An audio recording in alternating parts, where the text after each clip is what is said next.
Hey everybody, it's Lindsay with High Altitude Astrology bringing you another chart reading. And today I'm going to be discussing the chart of the spring equinox. And it's occurring, or has occurred, just this morning at 10:16 a.m. Mountain Standard Time on Tuesday, March 20th, 2018. And this technically is the astrological new year, because it's the time that the sun is considered to be moving into the sign of Aries. And just a little bit of understanding around that, technically the constellation of Aries is not behind the sun at this time, and that has to do with the fact that the Earth's axis has wobbled over time, and therefore the alignment of the constellations are no longer in the same place that they were thousands of years ago. But technically, astrology is about the seasons. So really the alignment between the constellations and the planets wasn't ever really the accurate understanding of what the signs are. The signs are related to the time of the year. So this is the time of year that is considered to be the Aries time of the year. It's when spring happens, and it has to do more so with the fact that the sun and its apparent path from our view on Earth as we see it. The sun is now moving further sort of north as it rotates around the Earth from our perspective.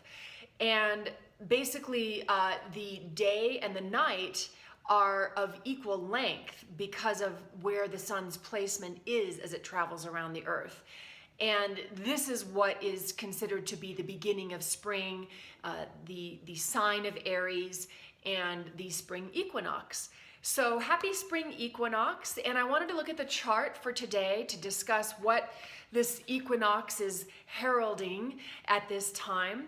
And of course, it's when the sun is at 0 degrees Aries, and this sun is still close to Chiron at 28 degrees of Pisces. And Chiron in Pisces has a lot to do with feeling this lack of trust or lack of faith that things in the universe will continue to unfold and turn out okay. It's because that's what Pisces is all about. Pisces is about a faith or a belief in sort of a bigger order of things. And when there's a wound around that, we can feel like we just don't trust that there is going to be, some order to what is occurring. And we can tend to feel kind of, I want to say a little bit listless about that, or because of that, we can feel a little like we just want to escape. We don't want to deal with reality because what's the point if there's no meaning in it? And that's really sort of the challenging side to Pisces, is that we want to just kind of, transcend, but we can choose to do it in these sort of unproductive ways, and we feel, maybe sorry for ourselves, or we feel like we just want to get out of it. We just don't feel very connected, and we allow ourselves to sort of slip into those ways of just like being disconnected from life. So the healing happens, which that's what Chiron is about, the wounded healer, when we can kind of unlock that perhaps way of looking at things, or way of experiencing things, or way of choosing to do things, and recognize that there is a flow to life. There is a purpose and a reason to our experiences, even if they are challenging. And that when we can kind of get in touch with that kind of transcending experience in life, we can then begin to heal and express more of the elevated sides of Pisces, which is about compassion and understanding and selflessness and creativity and imagination, creativity and imagination directed in a productive way. So this solar energy of Aries, the sun moving into the sign of Aries, is still kind of bound up with this Chiron energy right now. And it's just something to be aware as we begin to express that sun in Aries energy, because the sun has been in the sign of Pisces. So now it's transitioning into the sign of Aries, and this is Aries, the beginning of things. It's the springtime. It's the first sign of the zodiac. It's really wanting to courageously express ourselves. And that's wonderful, and that's a refreshing energy after sort of being in this kind of watery solar expression of Pisces. Now it's like, okay, we're going to do things, we're going to make things happen, and we have the courage now to move forward in our self-expression. But again, that Chiron's kind of hanging around with us, and we need to be aware of that as well.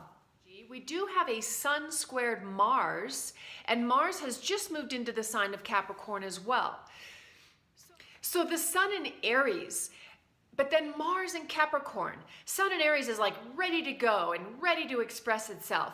Mars in Capricorn is a little more perhaps reserved. It likes to be patient, take its time, think things over. And of course, Mars rules Aries, so this is going to make this square even more significant.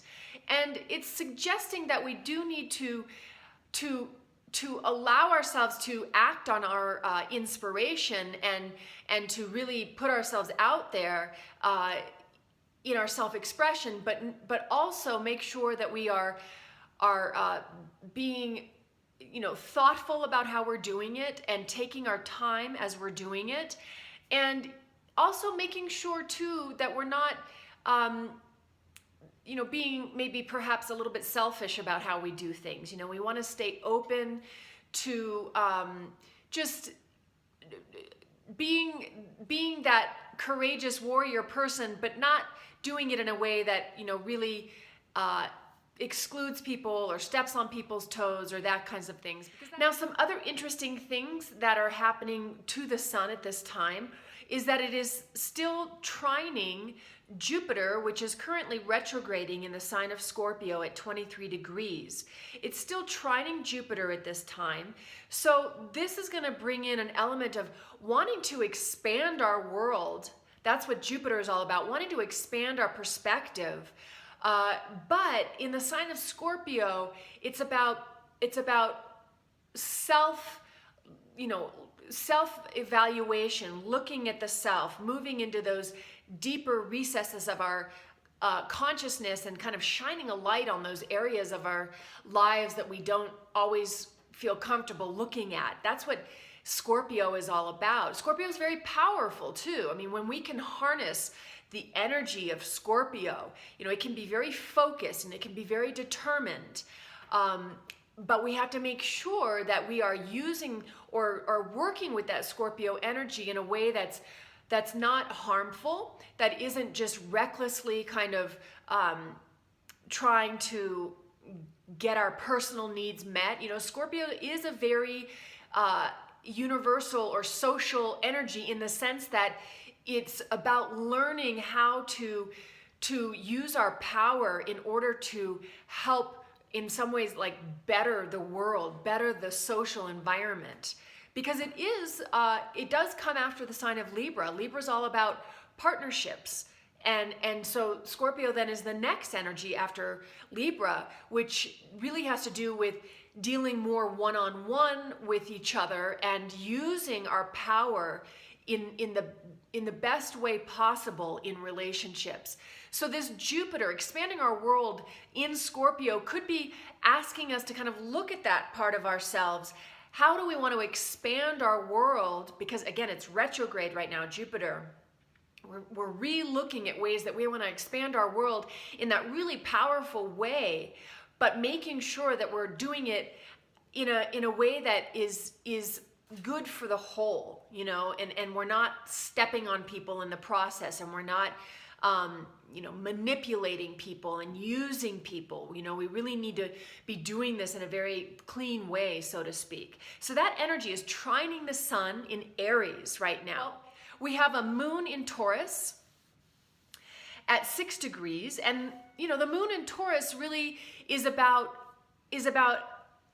expressing our needs in a very Taurian way, which has to do with security, and has to do with getting our pleasures met. And it's very practical. It's an earth energy, you know, so at this time we might be responding to the world. That's what the moon is all about, our emotional response to the world, in a way that is trying to get our personal desires met, that is trying to get our personal security needs met, that is trying to get our pleasure needs met at this time. And that moon is trining Saturn, and Saturn is at 8 degrees Capricorn. So with the moon trine Saturn, it means that our needs are blending with our ability to create foundation and structure in our life, our ability to work hard in our life, especially in the sign of Capricorn. So it is about a time where we can really, you know, apply ourselves to getting our needs met, or apply ourselves to getting our security needs taken care of at this time. You know, it's a nice blending of the two energies of our emotions and our feelings in wanting to get security needs met, trining Saturn, creating foundation and structure in our life, and taking, you know, very constructive action in our life. And the other thing that's going on is that the ascendant is at 4 degrees of Gemini today. And the ascendant in the sign of Gemini is just about being able to communicate. You know, our ascendant is about how we bring ourselves out into the world as we relate to other people. So we can just come across as being, you know, communicative and talking and exchanging ideas and understanding things, and, you know, putting ourselves out there a little bit in that way in the social world. And the last piece I want to talk about in this spring equinox chart for today is that Mercury and Venus are still in a pretty close conjunction. Mercury's at 16 Aries, Venus is at 17 Aries, and this is just a nice energy to have at this Sun moving into Aries time, because both Mercury and Venus have to do with communicating our pleasures, communicating our desires. And in the sign of Aries, again, it's just this bursting forth with really wanting to express ourselves. And so this is a nice combination to have at this time with the Sun moving into Aries as well, because it's going to help us. It's going to help us communicate what it is we want and what it is we're thinking. And it's a great time for, you know, writing or just talking about what it is, you know, that we're desiring from a Venusian pleasure principle place. So this has been my interpretation of the spring equinox. I hope you all have a wonderful spring equinox day and are getting excited about, you know, the time of the year where the Sun is moved into the sign of Aries, and we are invigorated with fresh energy to want to, you know, go out there and assert ourselves in a way that gets our needs met and expresses ourselves creatively, and, you know, just really a new fresh energy entering into our lives. If you like my channel, please subscribe, and I will see you during the next chart reading. Thanks so much. Adios.